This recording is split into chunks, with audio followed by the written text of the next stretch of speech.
Senate Committee on Government Efficiency. Madam Secretary, please call the roll.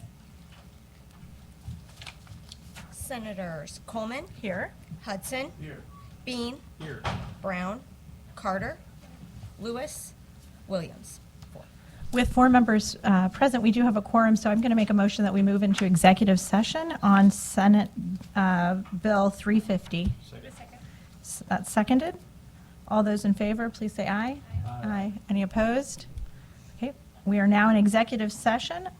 We're considering Senate Bill 350, introduced by Senator Fitzwater, which requires the General Assembly to approve proposed administrative rules. It has on rules would have a fiscal note over $250,000. I now make a motion to take up Senate Bill 350. Do I have a second? Seconded. And we do have a committee substitute ending in .02C, which was distributed in everybody's packets this morning. So I move that we adopt the committee substitute. Do I have a second? Seconded. Is there any discussion on the Senate substitute? Seeing none, I now move that we vote out Senate Committee substitute to Senate Bill 350 do pass. Do I have a second? Seconded by Senator Carter. This is a roll call vote. Madam Secretary, please call the roll. Senators Coleman, Aye. Hudson, Aye. Bean, Aye. Brown, Carter, Lewis, Williams. 4-0. By your vote of 4-0, you have voted do pass Senate Bill 350. I now make a motion that we exit executive session.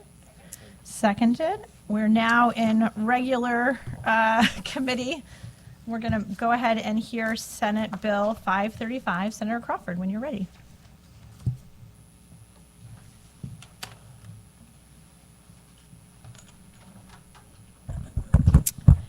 Thank you, Madam Chair, members of the committee. For the record, Sandy Crawford, District 28.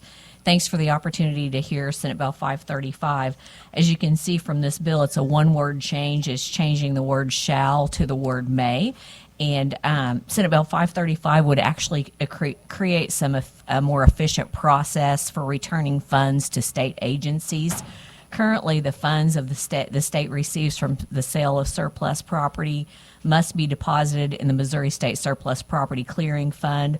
All the funds received in excess of the cost of the sale are then transferred to the fund that purchased the item to begin with. This would allow OA to directly deposit the net proceeds to the fund that purchased the item and would not require all the funds to be deposited into that account first. I'm happy to answer any questions, but I believe I have somebody from OA behind me that can probably give you more details on why they're wanting to do this. Thank you, Senator. Any questions for Senator Crawford? Seeing none, first witness in support, please come forward.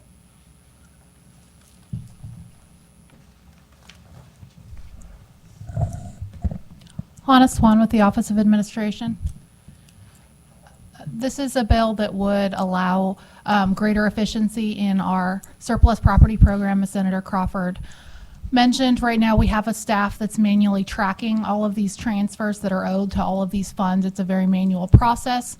The state is in the process of automating our state financial system, and while we're doing that, it would be very helpful for the state to be able to, as she mentioned, directly deposit those into the correct fund to begin with, rather than tracking all of those and then managing all of those transfers.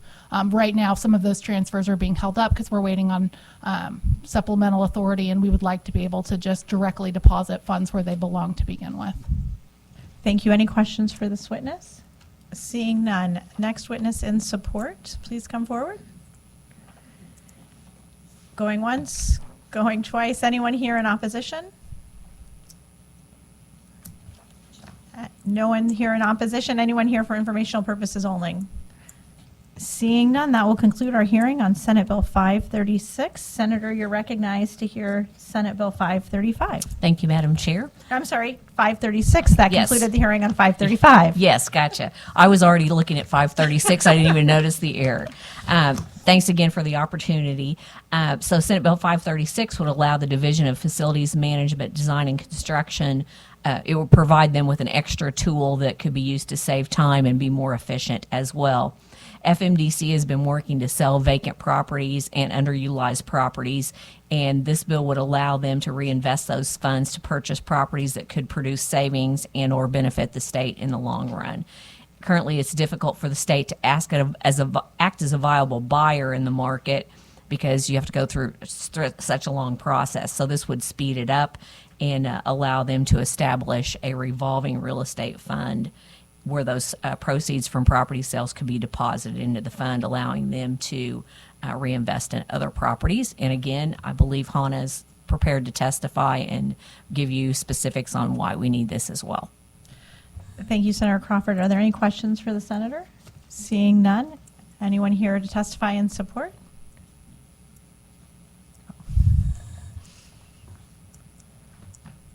Hannah Swan with the Office of Administration.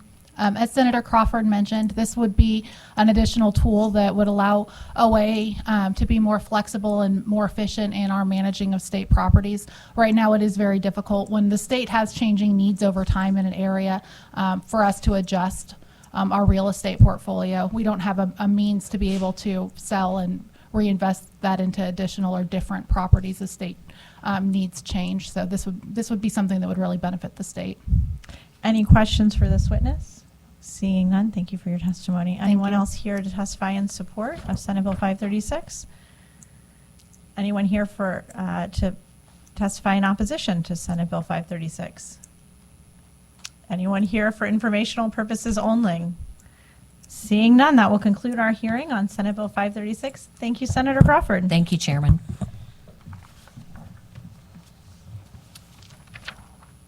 Senator Gregory, we're ready for you when you're ready, and I now move that we hear Senate Bill 476.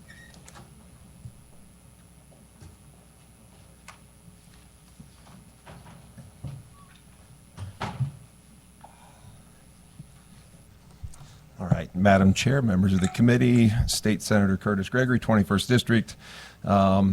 Did you pass out the copies I handed you? Okay. So what you have before you is when I got drafted up a House Committee substitute that I'll be presenting in front of you today, Senate Bill 476. As filed, we needed a holding place, but we want the MOHELA to file annual financial report with not only the Joint Committee on Education, but also the Director of the Department of Higher Education. We added, I think, the Joint Committee on Education. But then the second part, I think, was the most concerning part under our closed records laws, student financial information. That critical stuff was open for sunshine request. And so what we'll be doing under this legislation is closing up most of that for sunshines, because personally I don't think it is probably a good practice to have students, not only from the state of Missouri, but all across the country, that MOHELA services financial information, money's owed, money's paid, how they're doing on paying it back, to be publicly available unless requested by a Missouri governmental employee. Thank you so much. Any questions for Senator Gregory? Seeing none. First witness in support, please come forward. Going once. Anyone here in opposition? Anyone here for informational purposes only? Awesome. Thank you, Senator Gregory, for presenting Senate Bill 476. This concludes the hearing on your bill. That's my second one where I didn't have any witnesses. It must be that good. I now make a motion that we hear Senate Bill 555. Senator Hudson, when you're ready.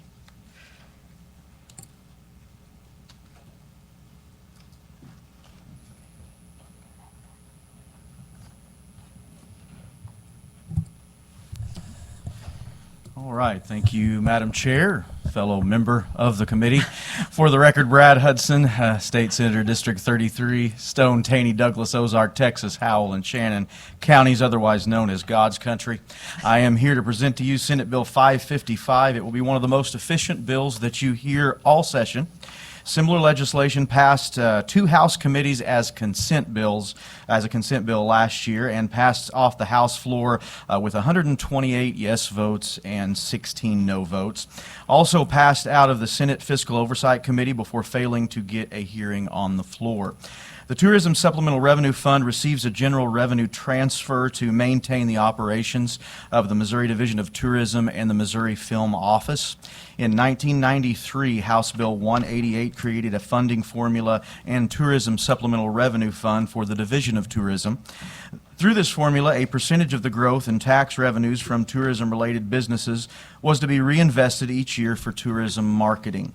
The funding formula went into effect on July 1st, 1994. The formula and corresponding Tourism Supplemental Revenue Fund were reauthorized in subsequent years.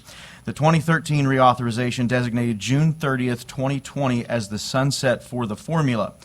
In January 2024, however, DED and the Division of Tourism were notified that language in the formula's sunset provision pertained also to the Tourism Supplemental Revenue Fund itself, not just the formula.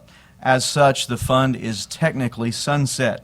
This legislation seeks to eliminate language that had existed for many years and is no longer applicable, such as the use of SIC codes to determine funding for the Division of Tourism, while reauthorizing the Tourism Supplemental Revenue Fund to maintain Division of Tourism operations in FY26 and beyond. And I'm happy to take any questions. Senators, you have any questions for the senator?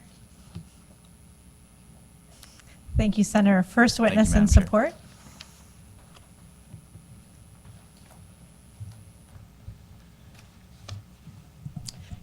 Good afternoon. Thank you, Senator.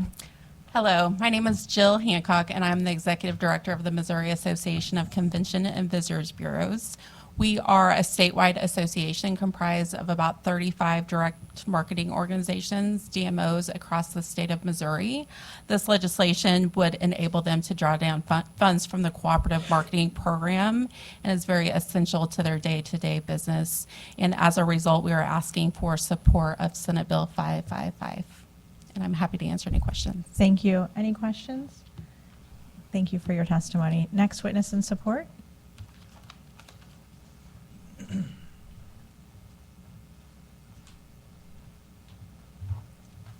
Good morning, Katie Gamble here or afternoon.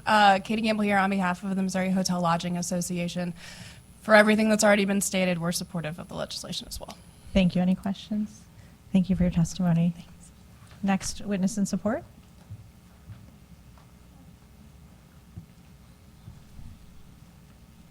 Madam Chair, members of the committee, briefly, Will Mars on behalf of the Branson Lakes Area Chamber of Commerce. Just want to go on record in support and thank the senator for updating this very important sunset provision. Thank you for your testimony. Any questions? Anyone else here in support? Anyone here in opposition? Anybody for informational purposes only?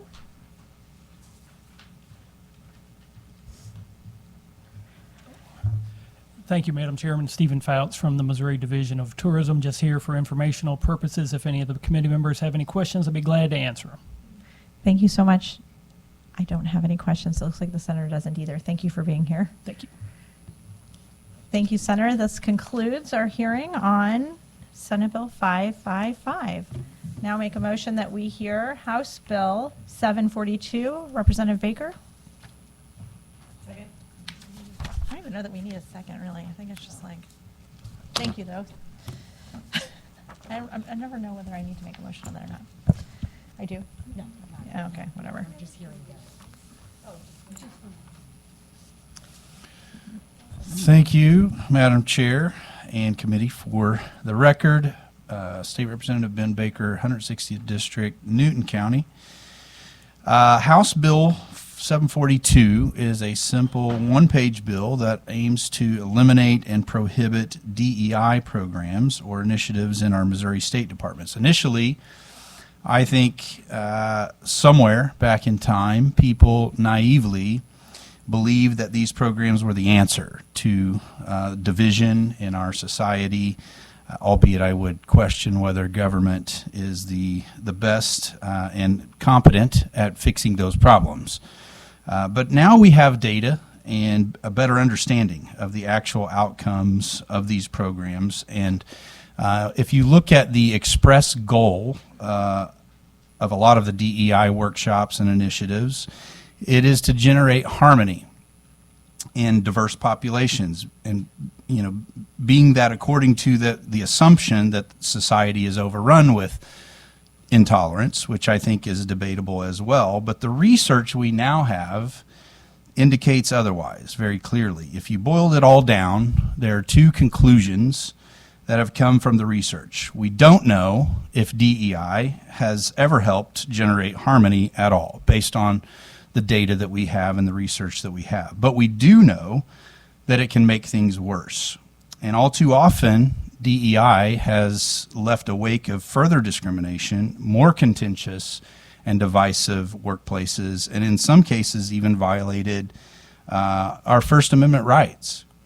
And so I think what's happening with this is people are waking up to the actual outcomes of these programs. And I think that's why there's so much criticism surrounding that, and why the federal government, by executive order, has prohibited it just in the last month. Many states have also passed legislation to do that in states as well. So the bottom line is we as a state should not be allowing propaganda to creep into the workplace that pushes preferential and unfair treatment of our state workers. We shouldn't be focusing on any programs or initiatives that further divide us by this obsession with only focusing on what divides us rather than what unites us, and what in many cases creates this mentality of the oppressor versus the oppressed, and you're either in one of the other categories, which I think is dangerous and damaging. So we should be in favor of a workplace that is focused solely on merit and competency.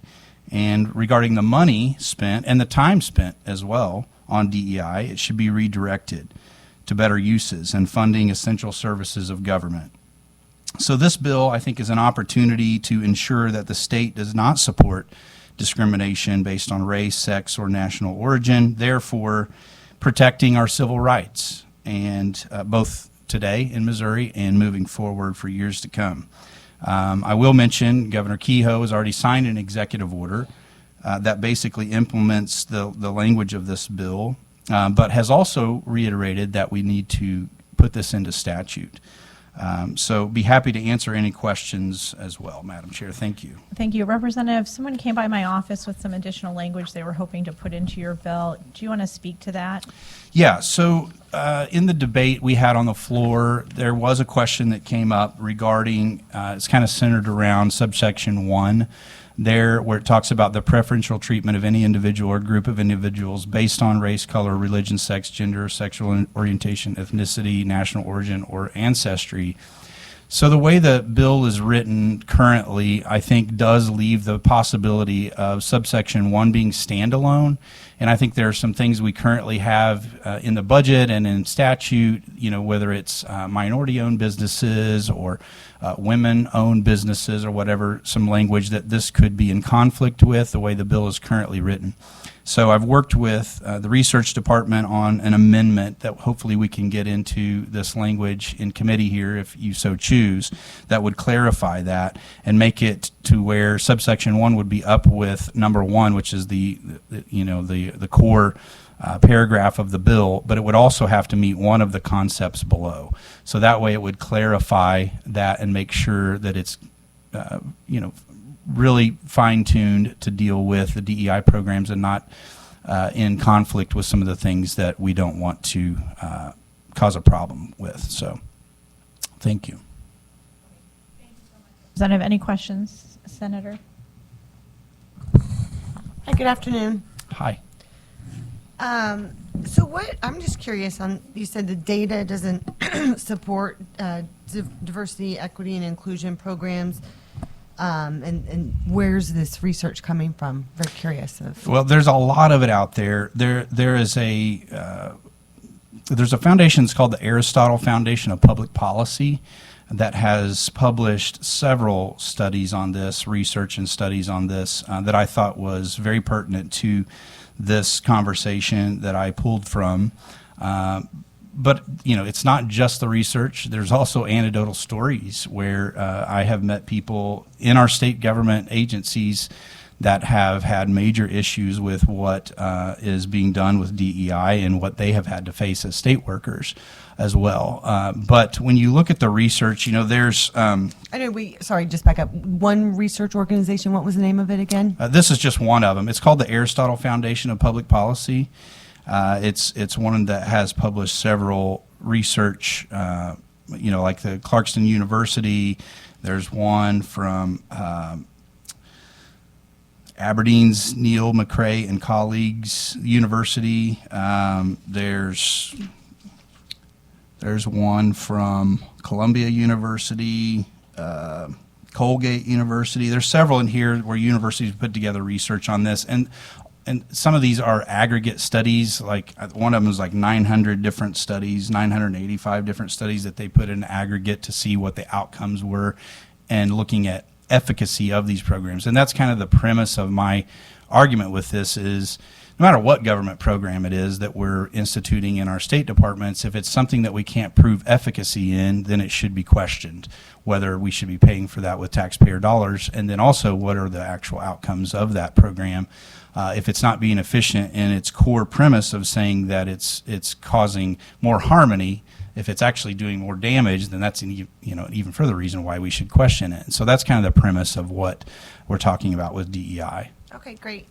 Would you mind sharing that with me? Yeah, sure. I Thanks. can send it to you. And then, have you looked at any research that supports diversity, equity? I have and not been able to find any Really? You haven't been able to legitimate find- research that proves efficacy of DEI programs creating more harmony. Okay, interesting. Thank you. Thank you. Thank you. Senator Hudson? Thank you, Madam Chair. Thank you for being here, Representative. Just had a quick question for you. If memory serves, last year I carried a package of bills on the House floor. In that package, of course, was a bill that I had sponsored, a bill that you had sponsored, and at least a couple of other representatives. That bill that I was carrying last year was, if I'm not mistaken, very similar, if not exactly like what you're doing here. Yes, I Is think this it's the exact same language that I started with, yes. Okay, and so what this would do, and since then, we've had a governor that has spoken out on this issue and indicated that this is an inappropriate use of tax dollars, and so what this bill would do would place that into statute. Is that correct? Yes, Okay. that's correct. And I will mention too, like, I think one of the problems with this is that a lot of these programs are new. I think over 2/3 of the DEI programs have been implemented in the last 5 years. So I think, going back to what I said, I think we're just now finding out some of the actual outcomes of what this is producing, and I think it just supports even more so why we should put this into statute. I agree, and I appreciate you continuing to work on this issue. Thank you, Senator. Thank you, Representative. Anyone here to testify in support, please come forward.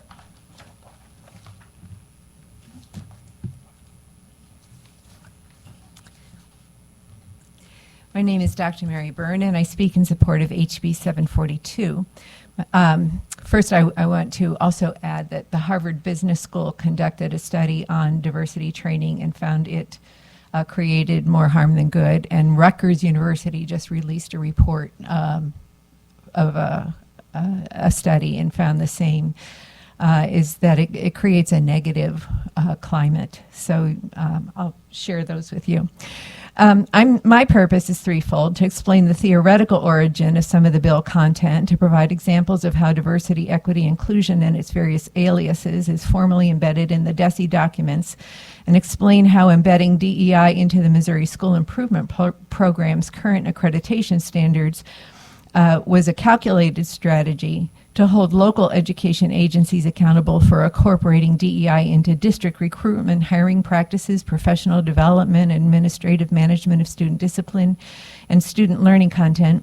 And 3, to provide recent executive orders from the President of the United States and Governor Kehoe to support the content of this bill. First, the language in Section 1.20230 addresses the content of the matrix of domination, also known as the matrix of oppression, as an organizing framework for establishing group identity and identifying groups as opponents in social conflict. A stylized version of the matrix was disseminated to K-12 school personnel and students in Missouri as described in A.G. Schmidt's lawsuit against Springfield Public Schools for violation of Missouri Sunshine Law. The ideas of the white supremacy promoted in this matrix through the identification of any member of a group identified as Caucasian, and especially white male heterosexual Protestant Christians, as being privileged / oppressors, is derived from the work of the neo-Marxist black feminist Patricia Hill Collins. Another table titled Some Aspects and Assumptions of White Culture in the United States, denouncing the ideas of the United States founding documents, is the product of consultant Judith Katz. She was actually the origin of the diversity training, focusing on white guilt, white supremacy. The ideas in these matrices are aligned to the tenets of critical race theory, a theory promoting race conflict as a proxy for Marx's economic class conflict to foster social revolution. The theory is rooted in the neo-Marxist writings of German Frankfurt School thought leader Herbert Marcuse and the writings of Mao Zedong. For critical race theorists, DEI is a corrective strategy for obtaining the goal of social revolution or social reconstruction. A glossary of terms associated with CRT/DEI are provided from Harvard University's Human Resources Management Department. Harvard's Duncan Kennedy was the lead spokesperson for critical legal studies that became the foundation of critical race theory. The application of the matrix of domination was observed in Obama's Assistant Attorney General for Civil Rights, Tom Perez, a Harvard Law School graduate, who interpreted 1965 civil rights laws as excluding people who were white. The group conflict ideas of Marx, Marcuse, and Mao are antithetical to the ideas of individual liberty, enjoying the fruits of one's labor as private property, and equality under the law, ideas embedded in the U.S. and Missouri constitutions. Second, I've provided a list of documents from DESE's websites that document DEI infused into their communications with local school districts. And in particular, I want to point out that it is embedded in MSEP 6 so that local school districts are held accountable for implementing DEI tenets in their administration and their instruction content. Third, President Trump signed executive orders entitled Ending Radical Indoctrination in K-12 Schooling and Ending Illegal Discrimination and Restoring Merit-Based Opportunity. The first EO orders elimination of federal funding to education programs promoting DEI. The second EO voids President Johnson's EO, establishing affirmative action in hiring practices, and will affect race-based admissions to higher education, including educator preparation programs, as per the Supreme Court's ruling in Students for Fair Admissions. That was ruled on in 2023. The U.S. Department of Education's Office of Civil Rights sent a Dear Colleague letter to education institutions receiving federal funds with a deadline of February 28th, so that deadline's already passed, for complying with Title VI of the Civil Rights Act and Equal Protection Clause of the Constitution, basically reversing Tom Perez's interpretation that whites were excluded. All means all, including whites. On the 28th, the U.S. Department of Education activated a web page for the public to report DEI in their local education institutions. Missouri schools and school districts affected by the policies of DESE will lose federal funds if DESE continues to implement DEI, especially in MSEP 6. In addition, Governor Kehoe signed an EO banning DEI in all state executive agencies. Excuse me. Yes. Sorry. Sorry to interrupt. I just want a clarification on something that I picked up on. And I don't really know where this information is coming from, but I think you said all means all. Is that All correct? means all. It means Perez made his own interpretation of the Perez. civil rights law. Thomas Perez was the Assistant Attorney General of Civil Rights during the Okay. Obama No, administration. And I just for the sake of time, I don't want to cut you off, but just want to make sure I get to the point. So all means all. And then did you follow up with that including whites? Yes. So is it including whites or only whites? No, it is including whites. That's the whole point of the matrices that I provided for you in this. People of the LGBTQ community. When you apply thank you. colorblind standards, you don't ask those questions because you just respect the dignity of human beings who want an education. Well, that's not like some of the things that go on around here. I wish it was. I wish it was all means all, but that's not what we hear. I think what we hear oftentimes in bills is that all means all if you're white. But people who are different than me sometimes aren't included in the all means all. Well, when the civil rights laws were written, there was no exclusion of any race. The IRS has a code for defining racial groups, and white is included with people of color. so that they are not excluded, which would have been the appropriate thing to do if Tom Perez's interpretation was correct. But he did that as an individual, and his interpretation of civil rights law is consistent with identifying whites as oppressors. So the whole cycle of Marxism is to set up the conflict between oppressor and oppressed. What's interesting is that Paulo Freire, whose textbooks are currently used in many departments of education, says that this is an unending cycle. Once an oppressed group becomes dominant, it is the new oppressor.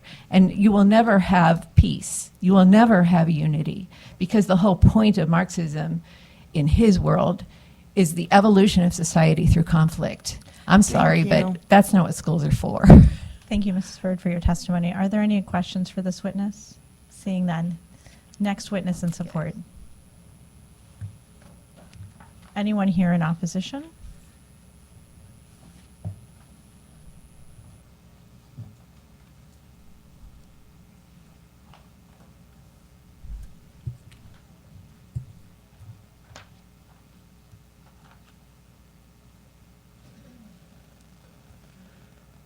Good afternoon, Chair Coleman and members of the committee. My name is McLean Bryant Macklin. I'm here testifying on behalf of the Health Forward Foundation in opposition of this bill.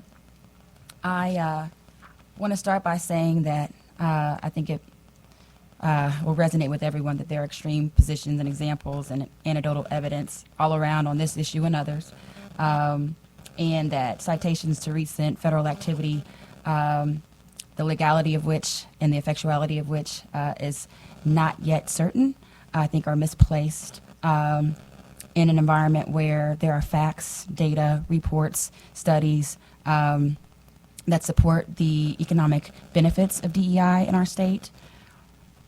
I think everyone on this committee is aware that we face a severe workforce shortage in Missouri. The health sciences is no exception from that. There are programs that exist in the state that target individuals who may not have had the either resources or proclivity to practice in the health sciences in our state, and they have helped to ensure that we've got folks in our urban areas as well as our rural areas who are serving in these positions to ensure that folks throughout Missouri communities have access to quality care.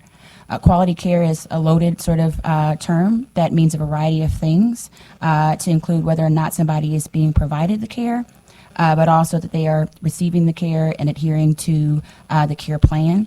And there's data by the Urban Institute, as well as the Medical Society of Foundations and others that I can provide to you all, that demonstrates that when quality care is provided by folks that have similar lived experiences as those receiving the care, including similar experiences in growing up or having lived in a rural community. Yes. I'm sorry, we didn't get your name for the record. McLean Bryant Macklin. Thank you. And I'm sorry, what's the organization that you're testifying on behalf of as well? Health Forward Foundation. Okay, thanks so much. No problem. Right. And so as a foundation, we are focused on ensuring that folks have access to safe, quality, and affordable health care.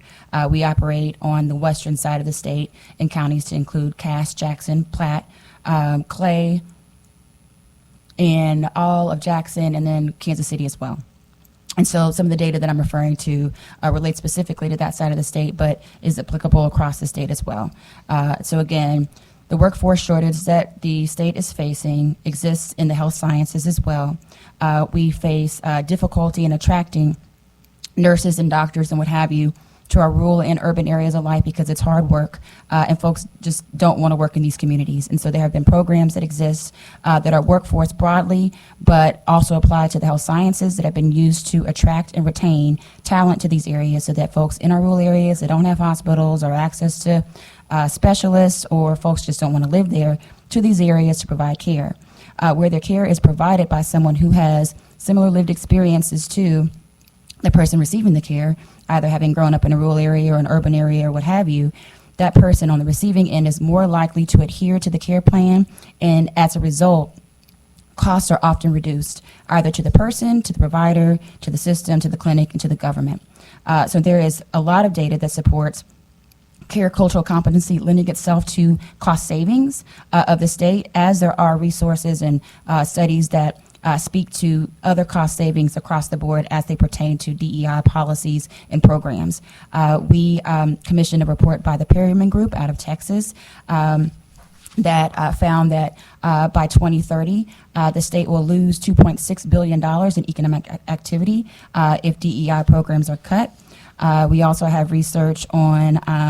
And that research takes into account the new federal mandates that President Trump has issued with his executive order banning DEI practices. So again, I think that it's debatable whether or not those Those are not currently being executive challenged orders in will courts, are they?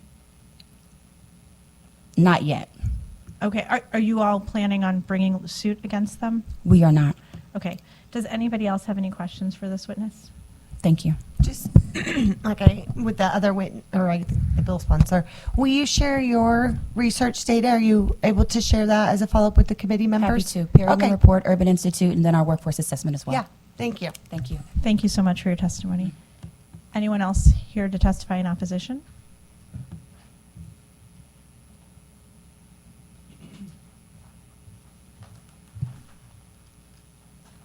Good afternoon. Sharon Galway-Jones here today on behalf of the Missouri State Conference of the NAACP to oppose the bill. I think that I'm glad to hear that there are going to be some changes to the bill. I think one of our biggest issues here is that the way DEI programs and trainings are described is incredibly broad. And while we think that it is valuable regardless of how broad we draw that, we think it's very valuable to have conversations about different backgrounds, to have conversations about things we have in common, to find ways to work with people that aren't like you. It's also important to remember that this would impact training on what is legal or illegal under the Civil Rights Act, the Missouri Human Rights Act, the Americans with Disabilities Act, etc. It would affect those trainings as well, because those trainings talk about race, gender, age, disability, religion, etc. So I think that this is a sledgehammer trying to hit at a very, very specific issue that some folks have with the way DEI programs have been working in this state. I would also point out that this isn't just about workplace and employee, but also the employees of the state and the clients that they deal with. And a lot of times that is where these trainings are more valuable even than workplace interactions, where you're talking about, if you have to drive down to Southeast Missouri and talk to people who are living in a very different lifestyle than you are, that have a lot of distrust of government folks anyway, having a training before you go down there to say, here are some things you may want to be aware of, is very valuable for our caseworkers and that sort of folks in those roles. So just wanted to point out that this is incredibly broad and we oppose it. Thank you. Any questions for this witness? Seeing none. Anyone else here in Thank you. opposition? Anyone here for informational purposes only? Seeing none, that concludes our hearing on House Bill 742, and I'd like to make a motion to adjourn the committee. All in favor? Aye. Adjourned.